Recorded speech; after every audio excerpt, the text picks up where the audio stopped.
안녕하세요. 오늘도 사회 시간 같이 공부해볼 이세원입니다. 여러분들 아시죠? 복습이 가장 쉬운 학습 방법이에요. 여러분들은 학습 전략이 있는지 생각해봐야 돼. 그리고 그 전략에 대해서 알고 있고 그것을 실행하고 있는지 생각해봐야 돼요. 학교에서 공부를 제대로 한다. 뭐예요? 수업 듣고 복습해야 돼요. 근데 더 제대로 하고 싶다. 예습하고 학습하고 복습해야 돼요.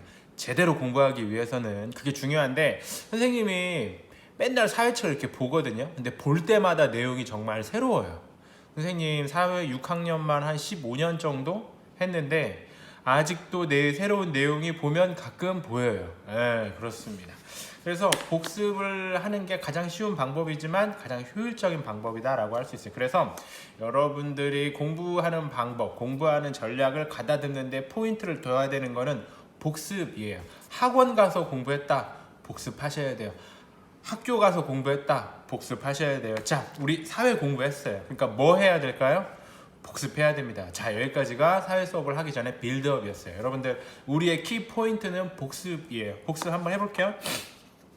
자, 우리 첫 번째 시간에 세계지도, 지구본, 디지털 영상지도의 특징을 알아봤어요. 지도라는 거는 위치와 영역을 표현합니다. 위치와 영역을 표현하기 위해서 위도와 경도를 사용한다. 이게 바로 지도의 특징이겠죠. 지도에는 첫 번째 지도는 세계지도예요. 세계지도의 가장 장점은 뭐냐면 한눈에 볼 수 있고 보기가 참 편해요. 참 편하다 보니까 많이 씁니다. 많이 쓰지만 실제 모습과는 달라요. 그래서 이게 좀 큰 단점이죠. 정확한 정보를 얻기는 어렵다 라고 할 수 있겠어요. 그럼 정확한 정보를 얻으려면 어디에서 얻어야 되냐? 지구본을 통해서 위치를 숫자로 표현했기 때문에 아주 정확하다라는 거죠. 아주 정확합니다. 그래서 만약에 항공사에서 비행기들 항공 노선 최단 노선을 정할 때 지구본을 활용한다고 해요. 왜냐면 정확하니까. 기름값 아껴야 되니까. 자, 디지털 영상 지도는 지구본과 세계 지도의 장점을 이렇게 혼합한 아주 최고의 지도가 되겠어요. 디지털 정보를 가지고 있고 이런 정보가 연결된다고 합니다. 내비게이션, 그리고 맛집 지도, 여러 가지 주유소 정보, 가격 비교 여러 가지 다 되는 게 바로 디지털 영상 지도의 큰 특징이겠죠. 그리고 정보끼리 연결되고 정보가 또 편리해요, 사용하기. 그래서 요즘 많이 쓰죠. 그래서 우리 스마트폰에 이런 디지털 영상 지도 하나나 두 개 정도 다들 가지고 있고 내비게이션까지 포함하면은 한 3개, 4개도 가지고 있는 경우도 있어요. 그리고 디지털 영상 지도는 디지털 정보이기 때문에 확대와 축소도 자유롭다라는 거죠. 그 다음 보겠습니다. 세계 여러 대륙과 대양을 알아보자 라는 거죠. 지구는 육지와 바다로 이루어져 있어요. 육지는 30%, 그거의 2배가 넘는 넓이로 바다가 있다고 보시면 되겠어요. 육지 중에는 대륙이 있습니다. 대륙이라는 뜻은 큰 땅덩어리라는 거예요. 그냥 땅덩어리 아니고 아주 크다라는 거죠. 무엇보다 커야 된다? 그린란드보다 커야 대륙으로 인정받을 수 있는 거예요. 그린란드보다 작은 그냥 그런 육지는 땅덩어리 정도로 보면 되겠어요. 자, 아시아는 가장 큰 대륙이 되겠습니다. 육지의 30%를 차지한다고 해요. 아프리카는 아시아 다음으로 큰 대륙이에요. 근데 남반구하고 북반구에 걸쳐 있다고 하는데 이게 무슨 뜻이냐 했을 때 적도가 지나간다는 얘기겠죠. 적도가 지나간다는 얘기는 무슨 뜻이냐면은 엄청 덥다는 얘기예요. 적도란 건 빨간 선, 태양이 90도로 그냥 내리꽂는 바로 그곳입니다. 사막도 많고 그래요. 자, 오세아니아는 가장 작으면 남반구에 위치해 있다.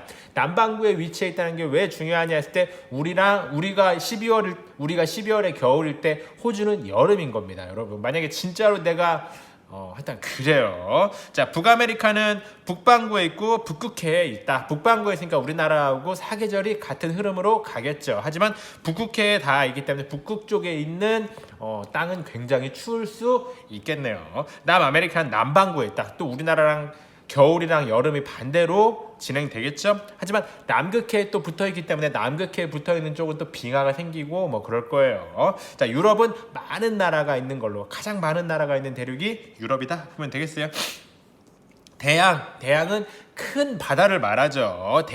양이 들어가면 아주 큰 바다, 해가 들어가면 큰 바다, 이렇게 보면 되겠어요. 태평양 가장 큰 바다, 우리나라가 여기에 속해 있고요. 대서양, 인도양, 북극해에는 얼음이 많다고 합니다. 남극해는 남극대륙을 남극들이 그걸 품고 있어요. 북극해는 얼음에 둘러싸여져 있어요. 그래서 북극해는 작아. 그래서 해야 해. 하지만 남극해는 굉장히 큽니다. 그렇기 때문에 이거를 남극 양으로 바꿀 건지 해로 바꿀 건지 좀 애매하다고 해요. 너무 크니까. 자, 그다음 세계지도 지구본 디지털 영상지도를 활용하여 세계 여러 나라를 소개해 봅시다 했어요. 여기부터 아닌가? 요건가 보다. 디지털 영상 이런 것들은 다 정보를 가지고 있다라는 거죠. 자, 디지털 영상 지도를 통해 가지고 월드컵 개최한 나라들 정보를 연결하니까 주요 관광지, 뭐 가는 방법, 뭐 그래가지고 도시를 가본 것 같다. 그러니까 여행 계획을 세우기 아주 좋다라는 거겠죠. 특히 뭐 지사의 디지털 영상 지도가 아주 그게 잘 돼 있다라고 유명합니다. 자, 세계 지도, 세계 일주 경로를 한눈에 볼 수 있는 거예요. 그러니까 그냥 대충 계획 세울 때 세계 지도 세우면 됩니다. 정확한 계획을 세울 수는 없어요. 왜냐하면 한눈에 볼 수 있지만 정확한 그러니까 실제와는 다르니까. 주변 나라 뭐가 있는지도 한눈에 딱 보이죠. 한눈에 보인다. 지구본은 반대편 나라가 어떤 나라가 있는지 정확히 알 수 있는 게 바로 지구본이고, 경로를 정확하게라는 표현이 들어가면 지구본입니다.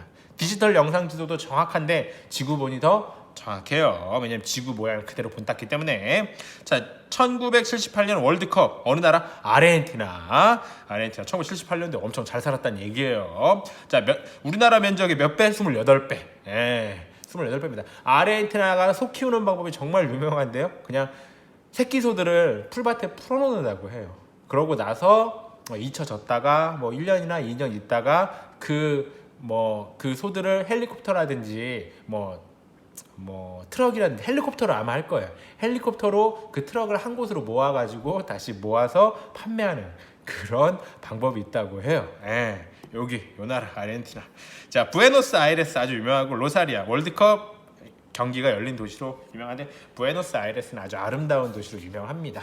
유럽풍의 건물이 대단히 많은 걸로 알고 있어요. 자, 세계 여러 나라의 면적과 모양을 살펴봅시다. 영토, 면적, 모양을 가지고 그 나라 육지의 특징을 볼 수 있겠어요. 자, 1위는 러시아죠. 러시아는 엄청 넓습니다.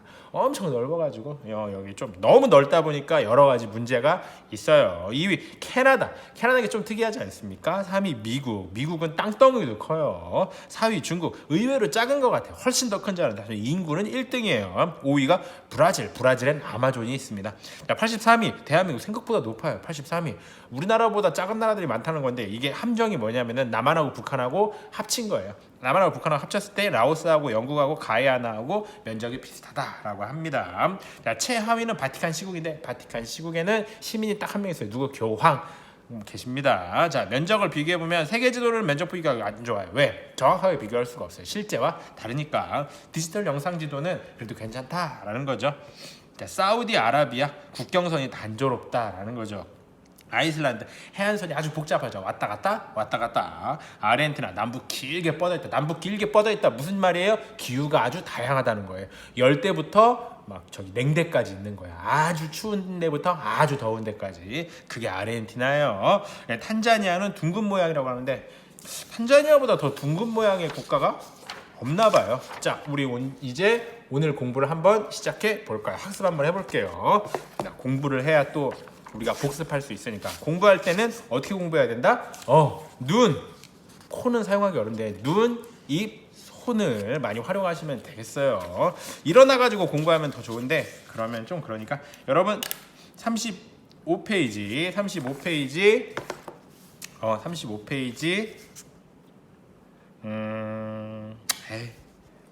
과제합니까? 여러분 한번 해보세요. 이거 담임선생님이랑 다음에 한번 해보세요. 이거 복습할 때 한번 하는 겁니다. 자, 이번에는 기후에 대해서 알아본대요. 자, 세계의 다양한 기후를 알아봅시다. 기후 이거 한자어죠. 무슨 뜻이냐면은 그 공기의 온도 이런 뜻이에요. 그렇지, 기후. 자, 기후란 일정한 지역에서 여러 해에 걸쳐 나타나는 평균적인 날씨를 말한대요. 날씨래, 날씨. 세계에서 지역별로 다양한 기후가 나타난다. 세계는 다양한 기후가 있대. 다양한 기후가 있대요. 세계의 기후가 있죠. 여기 영도라고 써 있는 거, 영도 한번 동그라미 쳐볼까요? 영도. 얘가 바로 적도예요. 여기에 접해 있으면 열대 기후. 여기에서 조금만 멀면 건조 기후가 돼 버려요. 근데 적당히 멀면 온대 기후. 우리나라 온대 기후 좋아요. 너무 멀면 냉대 기후. 더 멀면 한대 기후가 되는 겁니다. 태양열이 얼마나 유입되냐 요거겠죠. 자, 우리 한번 적어볼까요? 동그라미 친 거. 세계의 다양한 기후를 알아봅시다. 세계의 다양한 기후를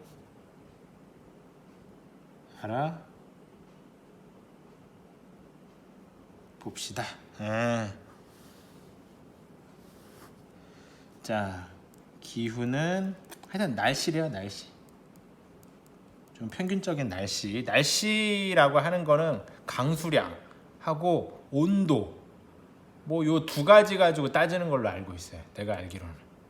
강수량이 어느 정도 되느냐에 따라서 건조하냐 아니면 열대냐 뭐 이런 거 따지는 걸로 알고 있고, 그리고 온도가 얼마나 높냐에 따라서 뭐 열대냐 온대냐 이런 걸 또 따지고, 냉대냐 한대 뭐 이런 걸 따진다고 보면 되겠어요.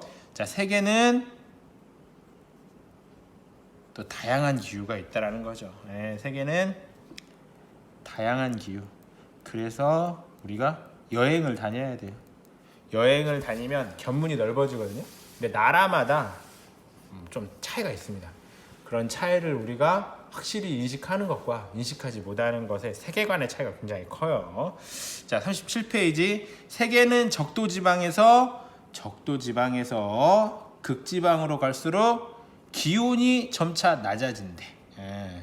기온이 낮아지는데 이는 기후 형성에 큰 영향을 미친다. 그렇죠. 우리 다 써볼까요? 자, 열대, 건조, 온대, 냉대, 한대.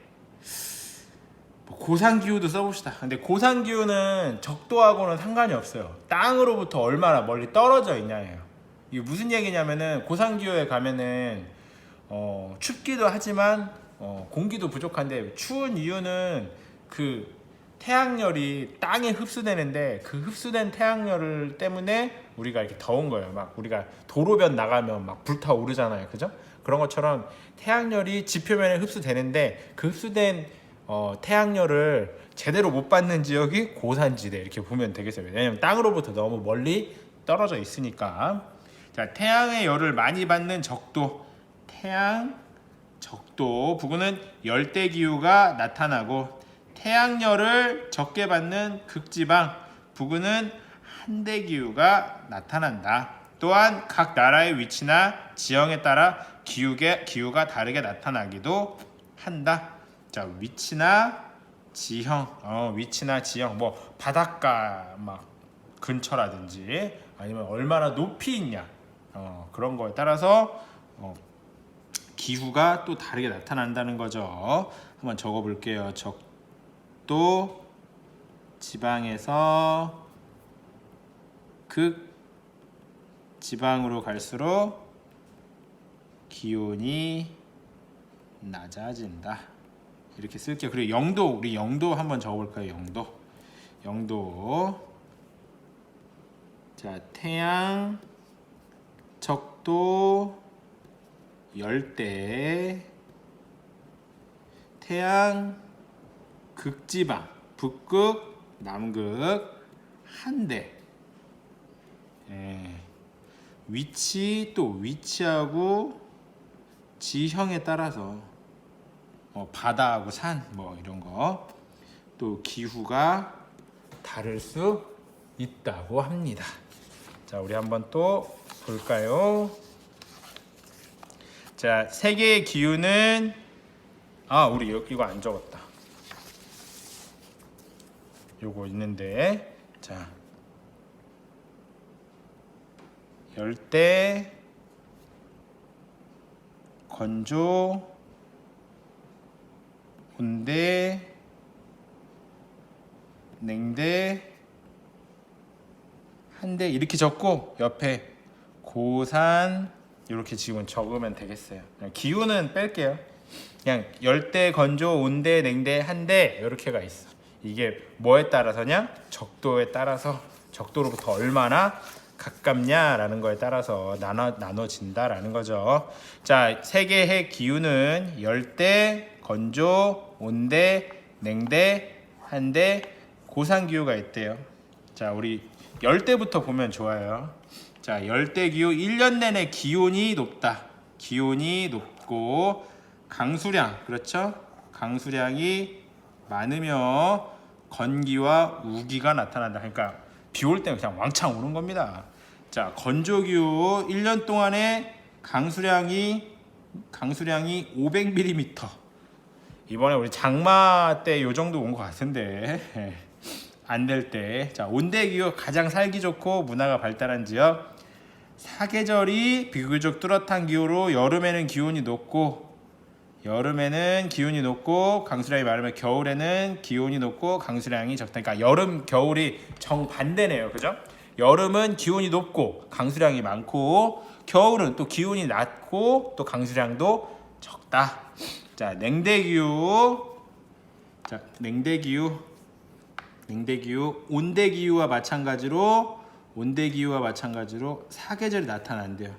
사계절이 나타나지만 겨울이 더 춥대. 더 춥고 길다라고 하는데 어느 정도 길면 되냐면 한 5월까지가 겨울인 걸로 알고 있어요. 겁나 추워요, 진짜. 아닌가? 4월, 5월까지 아마 겨울이에요. 봄이 없고 여름이 엄청 짧고 뭐 그럴 거예요. 네, 선생님이 그런 걸로 알고 있어요. 자, 한대기후 1년 내내 평균 기온이 매우 낮아야 돼. 매우 낮다. 기후로 평균 기온이 가장 높은 달이 10도씨보다 낮대. 엄청. 야, 10도 넘으면 장난 아니네요. 여기선 반바지 입어야 되는 온도가 10도인가? 네, 장난 아니네요. 한번 적어볼게요. 기온이 이렇게 좀 높다. 강수량 많다. 자, 강수량 건조기후 얼마? 500mm래요. 자, 온대기후는 사계절이 뚜렷하고 여름, 겨울이 있겠죠. 자, 냉대기후도 사계절이 있대요. 사계절이 있는데 겨울이 춥고 길다. 그런데 한대기후는 매우 낮다. 그리고 10도씨 미만. 이렇게 보면 되겠어요. 자, 고산기후란 무엇일까? 자, 해발고도가 높은 고산지대는 1년 내내 날씨가 서늘하다. 그래서 살기 좋다는 말도 있어요. 해발고도가 높을수록 기온이 점차 낮아지기 때문이다. 자, 적도 부근은 기온이 매우 높지만 해발고도가 높은 산지는 1년 내내 월평균 기온이 15도씨 내외로 우리나라의 봄철처럼 날씨가 온화하다. 이처럼 고도가 높은 곳에서 나타나는 기후를 고산기후라고 한다. 고산기후는 무더운 평지보다 인간이 생활하기에 유리하다. 그래서 고도가 높은 곳에 도시가 발달하기도 한다. 멕시코에서도 멕시코시티, 콜롬비아에서도 보고타, 에콰도르에서도 키토, 그리고 볼리비아에서도 라파스인데, 여러분 라파스의 그 공항 이름이 공항 이름이 있어요. 근데 공항이 거기가 기네스에 기록된 가장 높은 곳에 위치한 공항이에요. 그러다 보니까 그 비행기에서 내릴 때 추가금을 지불하면은 뭐를 쓸 수 있냐면은 산소통을 쓸 수 있거든요. 이게 무슨 얘기냐면은 고산기후는 기온은 낮지만은 좀 뭐라고 해야 되지? 산소가 부족해요. 희박해. 그래가지고 고산병에 걸릴 수 있게 됩니다. 고산기후의 단점이. 그래서 여러분 라파스 선생님 가보고 싶진 않아요. 해발고도가 3,600m 이상. 잉카 문명을 대표하는 페루의 마추픽추 유적지도 고산 지역 중 하나다. 한번 우리 이거는 적어볼게요. 고산기후. 자, 봄철. 여기만 뭐가 엄청 많이 써있네요. 봄철이다. 그리고 멕시코. 시티, 보고타. 남아메리카가 엄청 더우니까, 그죠? 남아메리카 하도 더우니까 요렇게 사람들이 살라고 하는 거죠. 자, 키토, 에콰도르, 그리고 라파스, 그리고 마추 픽추가 있겠네요. 자, 오늘은 세계의 다양한 기후를 알아봅시다 라는 주제로 우리가 공부했어요. 자, 기후는 평균적인 날씨를 말합니다. 평균적인 날씨, 그러니까 뭐 살만하냐 안 살만하냐 좀 보여준다고 하겠죠. 자, 세계는 다양한 기후가 있어요. 왜 세계는 다양한 기후가 있어? 이것 때문에 그렇죠. 자, 적도 지방에서 극지방으로 갈수록 기온이 점차 낮아진다. 이것 때문에, 이런 것 때문에 기후가 다양한 거예요. 자, 영도, 이게 바로 적도인데 적도에 가까울수록 열대는 높다. 뭐가 높아요? 기온이 높다. 많다. 뭐가 많아요? 강수량이 많아요. 자, 건조 기후, 강수량이 500ml 미만이어야 되겠어요. 자, 그 다음에 온대 기후는 사계절이 뚜렷하고 여름과 겨울이 그래도 나름 균형이 있다라는 거겠죠. 냉대 기후는 사계절이 그래도 있긴 한데 겨울이 너무 춥고 길어요. 그래서 살기 어렵다는 거죠. 자, 한대 기후는 매우 낮다. 뭐가 매우 낮죠? 기온이 매우 낮다. 그런데 제일 높은 달도 10도씨 미만. 10도씨 미만이라고 하면은 몇 월 달로 보면 되냐면 우리나라 한 3월? 3월도 10도씨 이하 엄청 춥습니다. 자, 그 다음에 고산기후가 있는데 고산기후는 우리나라 봄철 기후래요. 살만하겠죠? 멕시코시티, 보고타, 끼또, 라파스, 마추픽추가 다 고산기후인데 막 수도예요. 수도. 서울이 산 위에 있는 거예요. 3600m 이상이라는 얘기는 무슨 얘기냐면은 우리나라에서 제일 높은 산보다 더 높이 있을 거예요 아마. 꼭대기 막. 그렇죠. 엄청난 겁니다. 그래서 태양에 따라서 적도에 가까우면 열대라고 볼 수 있겠어요. 이렇게 해서 이렇게 보면 되겠죠. 자, 극지방 멀리 떨어져 있으면 한대가 되겠네요. 자, 또 위치와 지형에 따라서 또 기후가 다양할 수 있어요. 왜? 고산기후가 나타나니까. 이렇게 공부하시면 되겠어요. 다음 시간에 또 우리 한번 복습 한번 해봅시다. 자, 오늘은 여기까지입니다. 네, 남은 시간에는 마인드맵을 완성하셔가지고 선생님께 제출해 주세요. 자, 이상입니다. 끝!